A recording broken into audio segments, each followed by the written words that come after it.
A decade of fuel purchases in Chesterfield County. Nearly all of it went to an elected official's oil company. This looks like it's structured to favor one company and one company only. Some people may look at this and say, man, the fix was in from the beginning. Got you. I got you. I have no problem with it. Look into it. Follow the paperwork. Follow the documents. Do what you got to do. And we did exactly that. Tonight's Fox 46 investigation questions whether years of fuel bids were tailor-made for one of Chesterfield County's most powerful officials. And we're also digging into whether the county spent millions of tax dollars on gas and diesel without the authority to do so. Now, nearly all of that spending went to a single county councilman's oil business. And here's Fox 46 Chief Investigator Jody Barr with tonight's Fueling Suspicions special report.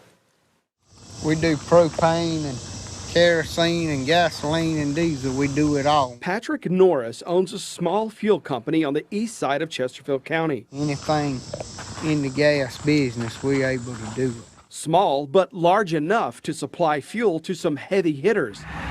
The entire city of Sherall, a major PD hospital system, and a couple of multi-billion-dollar corporations. This is our main truck here. But there's one place, Norris says, he's never been able to do business. We got some bids here from Chesterfield County. There's one from October the 12th of 2020. We still getting it up, present. Here's one from March the 17th of 21. We filed a Freedom of Information Act request with the county and found Norris is one of a few oil companies Chesterfield County solicited bids from in the past decade. Bid sheets show the county solicited Norris's company and 3 others since 2011. Emails show the county fleet manager would ask for 7,500 gallons of fuel. The county's finance director would then email and fax this bid sheet to select vendors. The county demanded a bid by 4:30 the same day, and the 7,500 gallons of fuel delivered the very next day. If a vendor could not guarantee that happened, the bid would be invalid. Despite what appeared to be a monthly fuel emergency, technically wasn't. County spending records show only 4 of the 287 fuel purchases were executed as an official emergency expenditure. I would get an email sometimes, 11 or 12 o'clock in the day, and they would be requesting it, a price by 4:30 that afternoon. With a time schedule like that, sometimes it's hard to do. Is this really putting a limit on who can win this contract? To a certain extent, yes. Getting the price to them in 4 hours is no trouble, but we can't guarantee that we could get a load to them before 4 o'clock the next day, especially the way it is nowadays. How many of these bids have you ever won? Never won the first one. Why is that? I don't know. Every time I send it in, just the way they requested, I emailed her back and, said that we win the bid. I never heard anything from you. We've never won the bid. In every bid solicitation he received, Norris was competing against Petroleum Traders Corporation out of Indiana and against the Curtis Oil Company in our downtown area, a business that belonged to Vice Chairman Douglas Curtis's family and at the time employed the councilman. Curtis Oil opened in Chesterfield County in 1952, and the Curtis family sold the business in August 2020. We reviewed fuel purchasing records spanning the last decade of Curtis Oil's existence. During that time, the county spent more than $2.5 million on fuel. Nearly all of that spending went to a fuel company located a mile away from the county council offices. Having a day's notice that the county suddenly needs 7,500 gallons of fuel, it would seem to only one firm would reasonably be able to pull that off. Could any part of this be viewed as bids being rigged in Curtis Oil's favor? Mr. Barr, I don't think so. Curtis denied getting inside information related to any of the fuel purchases we reviewed.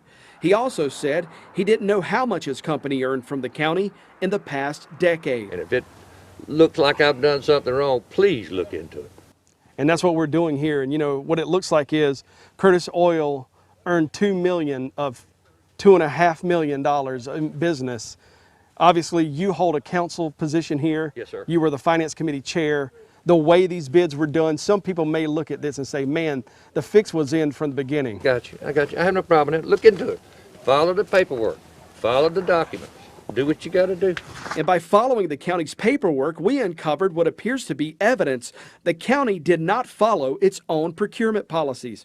For small purchases up to $10,000, county rules require 3 competitive bids. The county could not produce records showing county administration sought bids for $545,000 in small fuel purchases under $10,000. Purchasing records for those small purchases show 157 buys from Curtis Oil, totaling $473,000. The county bought from the next highest vendor just 20 times. For fuel buys between $10,000 and $50,000, county purchasing rules give administration the power to approve those purchases, but only if the administration gets written approval from either the Finance Committee chairman or the county council chair. The county told us it has no record showing this ever happened. But Finance Director Michelle Stanley says council did approve the spending when it approved the monthly check registers. Those approvals happened days or even weeks after the fuel was already delivered and the money already spent. I sent you an email a few days ago. Did you ever receive it? I'm not sure. I don't look at this stuff like everybody else every day. What's Oh. it all about? Council Chairman Ken Johnson never responded to our request for an interview by the time we showed up to his council office last month. We sent Johnson and the entire council an email asking about these purchases. Not a single council member responded. There's 3 minutes, so we're just trying to use all the time we have before you guys start business. County Attorney Heath Ruffner also wouldn't schedule an interview or say whether he plans to look into the questions raised in our investigation. You're making a decision to not discuss this with us. No, sir. I'm telling you, we'll be glad to answer any specific questions you have. Well, then let's ask him today. We're about to start counting. I know, we got a few minutes. County procurement rules show the council entrusted its administration to ensure every tax dollar spent is spent by the book. Sir, can we talk to you after the meeting today? I'll have to see. I've got interviews and all that after the meeting. Eubanks also would not schedule an interview with us in the days before this council meeting. Did you get a copy of this? Before the meeting started, we handed Eubanks a copy of the email we sent him the week before, an email spelling out what we uncovered in the fuel spending. Okay, can I have this? Absolutely. Then we waited for the meeting to end. A while later, Eubanks called us back into council chambers. I don't do camera. I'll sit down with you and talk. I do not do camera. Okay. Well, when can we talk? Sit down and talk. Like I said, I got interviews now. Today is not a good day. Okay. Well, that's why I've been emailing you guys to set this up. We again showed Eubanks the email with our findings. I guess we're having a miscommunication here. I don't have questions about specific expenditures. I have questions about why there are no records documenting bid solicitations for small purchases between $1 and $10,000. No records documenting any written approvals for small purchases between $10,000 and $50,000. These records don't exist, the county tells me, which would be a clear violation of the county's procurement policy. So that's what I want to ask you, where are these records? Let me talk to the finance director and we'll see. Let me get this, see if we can answer that. I don't know this right off the ground. But Eubanks did not get back to us. In my view, that's not a bid process, that's a bid rigging process. And the people who are probably paying the price for that are the taxpayers of Chesterfield County. Jay Bender is recognized as a legal expert in government ethics and the public's right to know. Bender's practiced this sort of law for nearly 50 years. We asked Bender to look over our findings that came right out of the file cabinets of Chesterfield County's seat of power. If there were a legitimate bid process, you would anticipate the fuel need. You would know that it would take a couple of days perhaps to get 7,500 gallons of diesel or gasoline to Chesterfield County, and you would structure your bid so that you would get 3 legitimate responses. But I don't believe, based on the records that you've obtained from Chesterfield County, that this is a legitimate procurement process designed to give 3 equally qualified suppliers an equal chance at fulfilling this contract for 7,500 gallons of fuel. Would you be disappointed to know that the county administration might not have followed procurement policy? Yes, sir. What do you plan to do to figure out how this happened? I don't know that I'm in a position to do it, but the county attorney is. Wouldn't you think?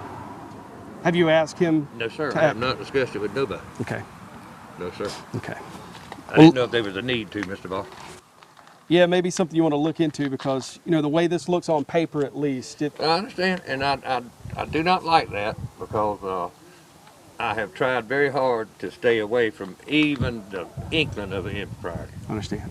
Within months of the Curtis family selling the Curtis Oil Company, Chesterfield County changed the way it buys fuel. The county no longer deals directly with hand-picked fuel companies for monthly purchases. The county now buys from fuel companies under statewide contracts. Contracts run through the state's Division of Procurement Services.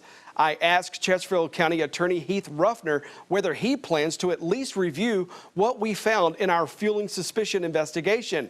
Ruffner did not respond to that question. For Fox 46 Investigates, I'm Jody Barr.